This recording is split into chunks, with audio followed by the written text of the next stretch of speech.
अस्सलाम वालेकुम। हमने अभी अभी एसिड्स और बेसिस को डिस्कस किया और मेरा नाम है बिस्मा अस्कर, मैं हूँ आपकी टीचर और यहाँ पे मैं आपको ये सारी चीज़ें समझा रही हूँ। अभी तक थोड़ा ओवरवेलमिंग शायद हो गया हो अगर आपने इन तीनों चीज़ों को इकट्ठे ही पढ़ लिया है। अगर ब्रेक ले लेके पढ़ेंगे ना टेंशन लिए बगैर तो आपको ये चीज़ें ज़्यादा अच्छी याद आएंगी। जहाँ पे आपको लगे कि नहीं पढ़ा जा रहा, रुक जाएँ वहीं पे। अपने ऊपर ज़बरदस्ती नहीं करनी, बस आराम से चलना है और आराम आराम से हमने देखना है कि हमें चीज़ें समझ आती हैं कि नहीं आती। जहाँ रुकने का दिल करे रुक जाएँ और फिर अपने आप को हिम्मत दें कि येस हम केमिस्ट्री कर सकते हैं। आज हम बात करेंगे टेस्ट योरसेल्फ की और उसमें हम कुछ क्वेश्चंस डिस्कस करेंगे जो इसी की रेपिटेशन है, जो कॉन्सेप्ट्स अभी हमने पढ़े हैं। और इतनी रेपिटेशन के बाद अगर आपने प्रैक्टिस नहीं भी की है ना तो आपको याद ज़रूर हो जाएगा कि हमने पढ़ा क्या है। बेसिक्स याद हो जाएंगे, फिर प्रैक्टिस कर लीजिएगा एग्जाम्पल्स की बैठ के।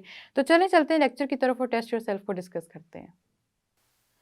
तो आज बच्चों हम बात करने लगे टेस्ट योरसेल्फ 10.1 की, जिसके अंदर हम कुछ क्वेश्चंस को डिस्कस करेंगे। वैसे तो आप थक चुके होंगे वही थ्योरीज को बार बार पढ़ के, लेकिन देखें इंपॉर्टेंट है ना, क्योंकि हमने ये भी तो डिस्कस करना है कि हमने इनको पेपर में किस तरह से सॉल्व करना है। पेपर पॉइंट ऑफ व्यू से जब हम इसको सॉल्व करेंगे तो आपको ज़्यादा समझ भी आ जाएगी।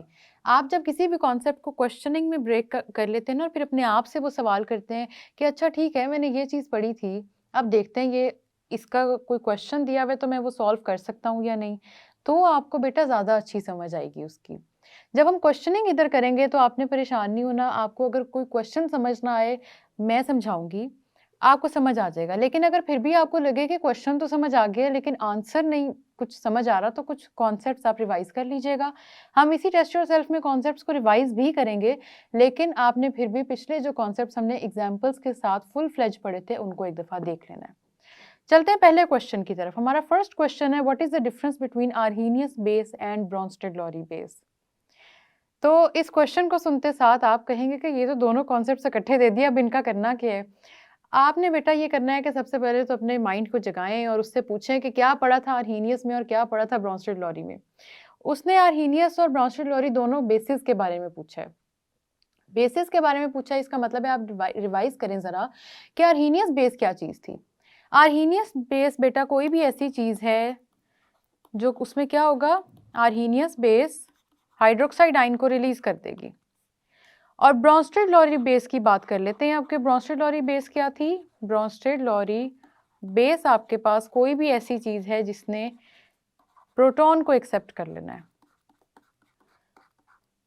देखा यहाँ पे ये क्वेश्चन क्यों पूछा उन्होंने, दो अलग अलग चीजें, आर्हीनियस में आप उसका जिक्र करेंगे हाइड्रोक्साइड आयन की फॉर्म में और ब्रोंस्टेड-लॉरी में आप जिक्र करेंगे प्रोटॉन मतलब H पॉजिटिव आयन की फॉर्म में। इसीलिए कंफ्यूज हो जाते हैं स्टूडेंट्स अक्सर, उनको याद नहीं रहता। बेटा ये याद जब नहीं रहता ना उसकी वजह ये होती है आपने प्रैक्टिस नहीं की होती। आपने सुना ही होगा practice makes a man perfect, man हो या वुमेन उसको परफेक्ट बना देती है हमारी प्रैक्टिस। इसलिए आपने गौर करना है, इस कॉन्सेप्ट को रिवाइज करना है कि आखिर हमने पढ़ा क्या था, आर्हीनियस बेस के बारे में क्या बात की थी और ब्रोंस्टेड-लॉरी बेस के बारे में क्या बात की थी। क्वेश्चन उन्होंने पूछा इसी वजह से कि आपको कंफ्यूज किया जाए, लेकिन हमने तो केमिस्ट्री अच्छी तरह पढ़नी है, सही तरह समझ के पढ़नी है, हमें वो कंफ्यूज नहीं कर सकते। हमने फौरी लिख लिया कि आखिर आर्हीनियस बेस क्या करती है, हाइड्रोक्साइड आयन निकाल देती है व्हेन डिसॉल्व्ड इन वाटर। ये बात आपने याद रखनी है और इसके साथ एक्वस सॉल्यूशन लिखने के लिए AQ भी छोटा सा लिख देना है। आपको याद रहेगा कि आर्हीनियस ने ये बात की थी कि वाटर में ये सब कुछ होगा। साथ ही साथ ब्रोंस्टेड-लॉरी बेस वो चीज़ है बेटा जिसने प्रोटॉन को एक्सेप्ट कर लेना है। प्रोटॉन को जैसे ही उसने एक्सेप्ट किया हमने कह दिया वो ब्रोंस्टेड-लॉरी बेस है। तो डिफरेंस यही है, यही चीज़ आपने लिखनी है, यही दो पॉइंट्स जो मैंने लिख दिए हैं जो आपको नजर आ रहे हैं कि आपका जो आर्हीनियस है हाइड्रोक्साइड आयन निकालेगा बेस उसकी, और ब्रोंस्टेड-लॉरी बेस क्या करेगी, प्रोटॉन को एक्सेप्ट कर लेगी। हो गया हमें याद, समझ आ रही है ना। चले हम नेक्स्ट क्वेश्चन की तरफ चलते हैं। What do you mean by neutralization reaction according to Arrhenius acid base concept? एक तो हमने बात ये की थी कि न्यूट्रलाइजेशन रिएक्शन होता ही होता है जब आपका एसिड आपकी बेस के साथ रिएक्ट करता है। एसिड ने रिएक्ट किया बेस के साथ, आपका जो रिजल्टेंट कंपाउंड बना वो क्या था, वो है सॉल्ट। सॉल्ट जब भी एसिड बेस रिएक्ट करेंगे, चाहे आर्हीनियस कॉन्सेप्ट की बात हो या ना हो, एसिड बेस के रिएक्शन की वजह से जो कंपाउंड बनता है हम उसको क्या कहते हैं, सॉल्ट। लेकिन आर्हीनियस कॉन्सेप्ट में क्योंकि आपका एसिड जो है वो H पॉजिटिव आयन निकालेगा और आपकी बेस निकाल देगी हाइड्रोक्साइड आयन, तो ये दोनों चीज़ें जब एक दूसरे से कंबाइन करेंगे तो ये बना देते हैं वाटर। इसीलिए आपके आर्हीनियस कॉन्सेप्ट के मुताबिक आपके जो प्रोडक्ट में दो चीज़ें बनेगी वो एक होगा सॉल्ट दूसरी होगी वाटर। तो इस बात को याद रखना है कि आर्हीनियस के मुताबिक न्यूट्रलाइजेशन पे बच्चे कंफ्यूज हो जाते हैं। आप कहेंगे कि न्यूट्रलाइजेशन लिखती है तो कहीं कोई और तरह का तो रिएक्शन नहीं है। आप मेरी बात सुने बेटा, जब भी आपने आर्हीनियस कॉन्सेप्ट की बात करनी है, ब्रोंस्टेड-लॉरी की बात करनी है या आपने लुईस कॉन्सेप्ट की बात करनी है, एसिड बेस के रिएक्शन की वजह से जो प्रोडक्ट बन रहा है वो न्यूट्रलाइजेशन ही है। आपका एसिड और बेस जब रिएक्ट करेगा तो आप यही कहेंगे कि ये न्यूट्रलाइजेशन रिएक्शन हो रहा है, ठीक है। और आपने जब आर्हीनियस के मुताबिक बात करनी है तो आपने कहना है कि आपके प्रोडक्ट में सॉल्ट बन रहा था और वाटर बन रहा था। इसके बारे में हमने बात कर ली और आपको समझ भी आ गई। चलें अब चलते हैं थर्ड क्वेश्चन की तरफ। थर्ड क्वेश्चन है, prove that water is an amphoteric species. मेरे प्यारे स्टूडेंट्स ने वाटर की एग्जाम्पल्स इतनी ज़्यादा पढ़ी हैं कि याद हो गया सबको। आपको याद है मैंने बताया था आपको कि अगर आपका वाटर एक एसिड के साथ रिएक्ट कर रहा है तो वो बेस बन जाएगा। उसी तरह अगर आपका वाटर किसी बेस के साथ रिएक्ट कर रहा है तो वाटर एसिड बन जाएगा। जैसे कि वाटर आपका रिएक्ट कर रहा है एक एसिड के साथ, एसिड के साथ रिएक्ट करने की वजह से अब वाटर आपके पास यहाँ पे बेस बन जाएगा और ये जो आपकी बेस है इसके बाद आपके पास आगे बनेंगे कॉन्जुगेट एसिड बेस पेयर, जिसकी हमने पहले भी बात की है। एम्फोटेरिक का जिक्र किधर आया था? तीन कॉन्सेप्ट हमने पढ़े, तीन कॉन्सेप्ट हमने पढ़े जिसमें हमने देखा कि आर्हीनियस में तो सॉल्ट बन रहा है, वाटर बन रहा है, आपके पास ब्रोंस्टेड-लॉरी में लेकिन कॉन्जुगेट एसिड बेस बन रहा है, और इसी तरह आपके जो लुईस कॉन्सेप्ट है उसमें एडक्ट बन रहा है। तो एम्फोटेरिक का जिक्र हमने किया था ब्रोंस्टेड-लॉरी कॉन्सेप्ट में, याद आ रहा है बेटा आपको? आर्हीनियस में हमने नहीं जिक्र किया था कि हमारे पास एम्फोटेरिक कोई चीज़ होगी, लुईस में हमने जिक्र नहीं किया कि कोई चीज़ एम्फोटेरिक होगी, सिर्फ ब्रोंस्टेड-लॉरी में जिक्र किया कि कोई चीज़ है जो एम्फोटेरिक है और वो क्या है, जो एसिड भी बन सकती है, जो बेस भी बन सकती है। ब्रोंस्टेड-लॉरी एसिड क्या चीज़ है? एसिड वो चीज़ है जो अपने अंदर से एच पॉजिटिव आयन को निकाल देगी, और ब्रोंस्टेड-लॉरी बेस क्या चीज़ है? जो एक्सेप्ट कर लेगी इस एच पॉजिटिव को या प्रोटॉन को। अब हम एग्जाम्पल के थ्रू इसको प्रूव करेंगे। हमने प्रूव करना है, एग्जाम्पल्स आपने हमेशा याद रखनी है। मैंने आपको कहा है कि आपने एक ऐसी चीज़ें हैं जिसको याद रख लेना। वाटर तो आपको याद हो गया कि एम्फोटेरिक है, साथ में बेटा इसका वाटर का रिएक्शन आपने करवा देना है HCl के साथ या H2SO4 के साथ, जो कि हमारा सल्फ्यूरिक एसिड है। मतलब एक दो एसिड्स ऐसे हैं जिसको आपने भूलना नहीं है। HCl तो बिल्कुल ना भूलें, क्योंकि HCl मैंने आपको बताया था हमारे स्टमक में भी होता है, ये और भी जगहों पे होता है, और इतना हमने HCl का वैसे जिक्र कर लिए, ये आपने भूलना नहीं है। साथ ही साथ बेसिस में आपने अमोनिया का नाम नहीं भूलना। आर्हीनियस के कॉन्सेप्ट में आप अमोनिया का जिक्र नहीं कर सकते, लेकिन आप जब वाटर को एम्फोटेरिक शो करें तो आप अमोनिया का जिक्र करें। देखते हैं कैसे करते हैं। सबसे पहले एसिड का रिएक्शन करवाते हैं वाटर के साथ। हम ले लेते हैं एक स्ट्रॉन्ग एसिड HCl, इसका रिएक्शन करवा देते हैं वाटर के साथ। क्या होगा? आपको याद होगा कि आपका, क्योंकि एसिड अपने अंदर से ये आइंस निकाल देगा, H पॉजिटिव और क्लोराइड आइन, ये निकल गए। अब क्या होगा? वाटर इस H पॉजिटिव को अपने अंदर एक्सेप्ट कर लेगा और आपके पास हाइड्रोनियम आइन बन जाएगा। हाइड्रोनियम आइन बन गया और साथ बेटा दूसरी चीज़ क्या बनी? क्लोराइड आइन। हाइड्रोनियम आइन आपका यहाँ पे बेस है क्योंकि वाटर, तो हाइड्रोनियम आइन कॉन्जुगेट एसिड है और क्लोराइड आइन आपकी कॉन्जुगेट बेस है। बस इसी तरह का एक रिएक्शन आपने पेपर में लिख देना है और एग्जामिनर को समझ आ जाएगी कि आप वाटर को एम्फोटेरिक क्यों कह रहे हैं। ये लेकिन अभी हमने जिक्र किया एसिड का, बेस के साथ इसका रिएक्शन करवाएंगे तो जाके वाटर एम्फोटेरिक प्रूव होगा। क्योंकि एम्फोटेरिक क्या चीज़ है? सबको याद है कि एम्फोटेरिक वो चीज़ है जो एसिड भी बन सकती है, जो बेस भी बन सकती है। एसिड में मैंने आपसे कहा आपने HCl को भूलना नहीं है और बेस में आपने अमोनिया को नहीं भूलना, ठीक है। क्योंकि अमोनिया का जिक्र हमने लुईस कॉन्सेप्ट में भी किया ना, उसके लोन पेयर से हमने पूरा लुईस कॉन्सेप्ट समझा है, इसलिए अमोनिया को आपने नहीं भूलना। अमोनिया हमारे पास बेस है, अमोनिया का हम रिएक्शन करवा देंगे वाटर के साथ। आपकी अमोनिया रिएक्ट कर रही है वाटर के साथ। अब अगर अमोनिया बेस है तो वाटर रिएक्ट करेगा एज एसिड। एसिड हमेशा आइंस में डिसोसिएट हो जाएगा, यहाँ पे आ जाएगा H पॉजिटिव और हाइड्रोक्साइड आइन OH माइनस। प्रोटॉन आपकी बेस ने एक्सेप्ट कर लेना है, यही प्रोटॉन आपकी अमोनिया एक्सेप्ट कर लेगी, और जैसे ही आपकी अमोनिया इस प्रोटॉन को एक्सेप्ट करेगी ये बना देगी अमोनियम आइन NH4 पॉजिटिव, जिसको हम कहेंगे कि ये हमारे पास कॉन्जुगेट एसिड है। और दूसरी चीज़ जो रह गई वो हाइड्रोक्साइड आइन, वो एज इट इज़ लिखा जाएगा, जिसको हम कह देंगे ये हमारे पास कॉन्जुगेट बेस है। CB का मतलब है कॉन्जुगेट बेस है, ठीक है। आपको ये बात समझ में आई कि वाटर को एम्फोटेरिक कैसे प्रूव करना है। किसी भी कंपाउंड को जब आपने एम्फोटेरिक प्रूव करना है, याद रखना है कि आपने उसका एसिडिक कैरेक्टर भी एक्सप्लेन करना है, बेसिक कैरेक्टर भी एक्सप्लेन करना है, तब जाके आपकी उसकी एक्सप्लेनेशन पूरी होगी, मुकम्मल होगी। ठीक हो गया। अब चलते हैं नेक्स्ट क्वेश्चन की तरफ। अच्छा, हमारा नेक्स्ट क्वेश्चन है, how can you justify that ammonia is Bronsted Lowry base but not Arrhenius base? Important चीज आ गई है। उन्होंने पूछा है, अमोनिया का जिक्र किया है। अमोनिया का मैंने आपको पहले ही बता दिया कि अमोनिया आपने भूलना नहीं है। अमोनिया जिसको समझ आ गया ना कि किस तरह से रिएक्ट कर रहा है, वो आर्हीनियस कॉन्सेप्ट भी समझा देगा, वो ब्रोंस्टेड-लोरी भी बता देगा, वो लुईस कॉन्सेप्ट भी समझा देगा, क्योंकि अमोनिया बेसिक चीज है। अब अमोनिया अमोनिया की बात अगर हम करें तो आर्हीनियस के कॉन्सेप्ट की लिमिटेशन ये थी कि अमोनिया बेस है और आर्हीनियस इसको प्रूव नहीं कर पाया।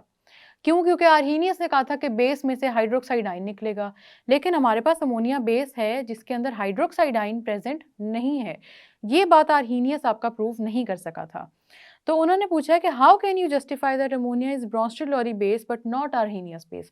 आर्हीनियस बेस होने का क्राइटेरिया ये है बेटा कि उसके अंदर, आप अगर बात करें ना कि कोई चीज़ आर्हीनियस बेस क्यों है, तो आपने इस क्वेश्चन के आंसर में लिखना है कि आर्हीनियस बेस होने का क्राइटेरिया ये है कि उसके अंदर हाइड्रोक्साइड आयन मौजूद हो, OH नेगेटिव मौजूद हो। अमोनिया के अंदर OH नेगेटिव मौजूद नहीं है, इसलिए हम इसको आर्हीनियस बेस नहीं कह सकते। अब आप पूछेंगे कि बेस का क्या मतलब हुआ, कि यहाँ पे बेसिस चेंज हो रही हैं, बेसिस का कोई कैरेक्टरिस्टिक चेंज हो रहा है, किसी को आप आर्हीनियस बेस कह रही हैं, किसी को आप ब्रोंस्टेड-लोरी बेस कह रही हैं। बेटा बेस आपकी वही रहेगी, आप उसको जहाँ मर्जी रिएक्ट करवा लें, लेकिन जब आप उसको किसी एक कॉन्सेप्ट के थ्रू एक्सप्लेन करते हैं तो आप उसी कॉन्सेप्ट का नाम साथ लगा देते हैं।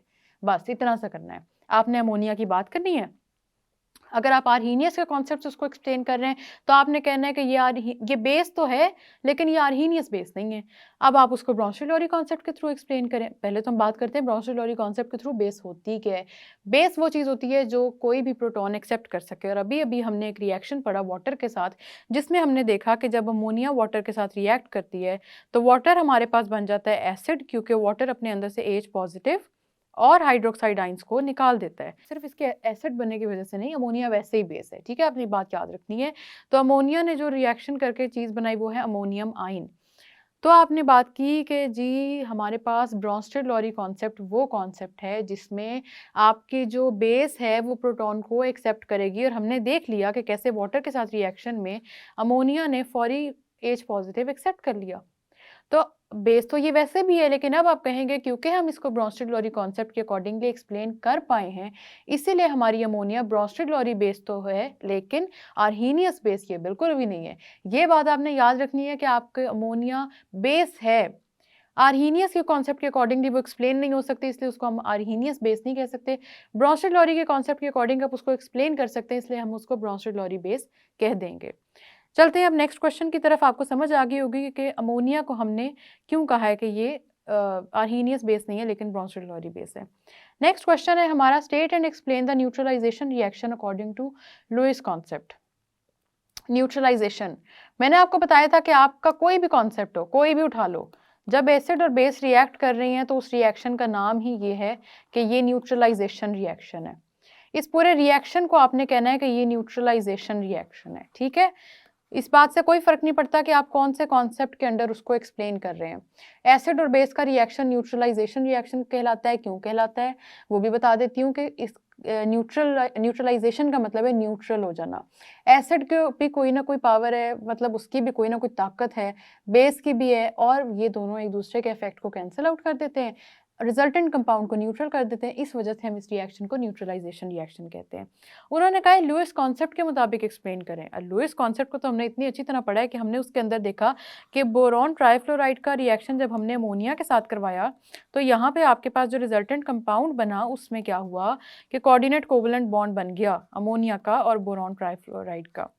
ये लें जी, ये है आपका एक एग्जाम्पल। लेकिन अगर मैं आपको सजेस्ट ये करूंगी बेटा कि आप जब लुईस कॉन्सेप्ट को एक्सप्लेन करें ना, क्योंकि आपने लोन पेयर ऑफ इलेक्ट्रॉन्स की बात करनी है, अगर आप उसका स्ट्रक्चर नहीं बनाएंगे ना, वो जो डॉट एंड क्रॉस स्ट्रक्चर है, कोवलेंट बॉन्ड का जो स्ट्रक्चर है, तब तक आप उसको उतनी अच्छे से एक्सप्लेन नहीं कर पाएंगे। तो कोशिश करें कि आप इसका स्ट्रक्चर बनाएं। अगर आपको लग रहा है कि ये वाला एग्जाम्पल का स्ट्रक्चर डिफिकल्ट है तो आपने ये याद रखना है कि H पॉजिटिव ले लेना है। ठीक है, H पॉजिटिव वो चीज़ है जिसके अंदर कोई इलेक्ट्रॉन मौजूद नहीं है। इसका रिएक्शन कराएं अमोनिया के साथ, अमोनिया का स्ट्रक्चर बनाएं। एक तरफ अमोनिया के एक इलेक्ट्रॉन के साथ अटैच हो गया आके हाइड्रोजन, दूसरी तरफ दूसरे के साथ हो गया हाइड्रोजन, और तीसरी तरफ तीसरे के साथ भी हो गया हाइड्रोजन। 2 इलेक्ट्रॉन्स ऐसे हैं जो बिल्कुल अकेले पड़े हुए हैं, लोन पेयर, तन्हा, बिल्कुल अकेले। वो इस हाइड्रोजन आयन के साथ रिएक्ट करेंगे और आपका जो रिजल्टेंट कंपाउंड बनेगा उसमें हाइड्रोजन के साथ आपका अटैच हो जाएगा। यही अमोनिया एक लोन पेयर ऑफ इलेक्ट्रॉन्स। ठीक है, बाकी स्ट्रक्चर आपने एज इट इज बना देना है और इस तरह से आप जो हैं उसको एक्सप्लेन कर देंगे इस एग्जाम्पल के थ्रू। थोड़ा सा ख़राब बन रहा है लेकिन आपने इसको समझना है। ऐसे ही आपकी बुक में भी बना हुआ है, आप वहाँ से देख लीजिएगा। वैसे अगर आपको यहाँ पे ये थोड़ा ख़राब लग रहा हो, पॉजिटिव साइन इसलिए डालना है क्योंकि H पॉजिटिव आया है अमोनिया के अंदर और अमोनिया माइन बना है ना। अमोनिया माइन की जब भी हमने बात की, हमने यही बात की कि अमोनिया माइन के ऊपर पॉजिटिव का साइन होता है। क्यों होता है पॉजिटिव का sign? Ammonia already neutral compound है, न्यूट्रल कंपाउंड में आप प्लस की कोई चीज़ ऐड करेंगे तो वही साइन ओवरऑल कंपाउंड के ऊपर आ जाएगा। तो ये जो बेटा यहाँ पे एरो का साइन बना हुआ है ना, ये आपने लाजमी बनाना है क्योंकि ये एरो इंडिकेट कर रहा है कि आपके पास ये वाला जो रिएक्शन है ये कोऑर्डिनेट कोवलेंट बॉन्ड बना के हुआ है और इस प्रोडक्ट का नाम आपने लिख देना है adduct, according to Lewis concept, जैसे हमने पहले भी बात की थी। अब चलते हैं नेक्स्ट क्वेश्चन की तरफ। तो बेटा नेक्स्ट क्वेश्चन है हमारा, define and give the characteristics of a Lewis acid. Lewis acid क्या चीज़ है? लुईस एसिड कोई भी ऐसी चीज़ है बेटा जिसने पेयर ऑफ इलेक्ट्रॉन एक्सेप्ट कर लेना है। तो सबसे पहले तो आपने यही डेफिनेशन लिख देनी है। एसिड कोई भी ऐसी चीज़ है मैम जिसने लुईस कॉन्सेप्ट के मुताबिक एक्सेप्ट कर लेना है पेयर ऑफ इलेक्ट्रॉन। ठीक हो गया, ये बात समझ में आ गई। एसिड ने इलेक्ट्रॉन्स को क्योंकि एक्सेप्ट कर लिए तो इस वजह से हमने कह दिया ये लुईस एसिड है। कैरेक्टरिस्टिक्स की बात करेंगे, 2 कैरेक्टरिस्टिक्स पढ़ी थी। इनकम्प्लीट ऑक्टेट, ठीक है, इनकम्प्लीट ऑक्टेट जिसका होगा वो होगा लुईस एसिड, और साथ ही साथ कोई भी ऐसी स्पीशी जो कि कैटाइन है, पॉजिटिव आइन है, वो हो जाएगी आपकी लुईस एसिड। इस तरह से आपने इनकी एग्जांपल्स भी लिखते नहीं जिसका हमने जिक्र किया था और आपका ये क्वेश्चन कंप्लीट हो जाएगा। तो देखा आपने कैसे हमने उन्हीं कॉन्सेप्ट्स को रिवाइज किया, 1-2 एग्जांपल्स को भी समझ लिया जिससे हमें समझ आ गया कि ठीक है, हमने किसी भी चीज़ को अगर लुईस एसिड बेस कहना है या ब्रोंस्टेड लोरी की बात करनी है या हमने आर्हीनियस की बात करनी है तो किस बेस पे करनी है। आपको ये पता लग जाएगा ना कि बात क्या थी, बेसिक डेफिनेशन क्या थी, तो आप कोई भी क्वेश्चन सॉल्व कर सकते हैं। पेपर में जो क्वेश्चन आते हैं वो इन्हीं क्वेश्चन की थोड़ी सी ना स्टेटमेंट्स बस चेंज होती हैं, बात वही होती है, आपने उन्हीं चीज़ों को दोबारा से एक्सप्लेन कर देना होता है। तो इसलिए स्टेटमेंट चेंज हो जाए तो घबराना नहीं है, गौर से क्वेश्चन पढ़ना है। जिस तरह अभी हमने डिस्कस किए वैसे ही पेपर में भी आपने फोकस रखना है। और अभी तक के लिए हमारा यही था, आगे हम इनकी प्रॉपर्टीज़ की बात भी करेंगे मगर वो हम नेक्स्ट लेक्चर में करेंगे। तो मिलते हैं तब तक के लिए अल्लाह हाफिज़।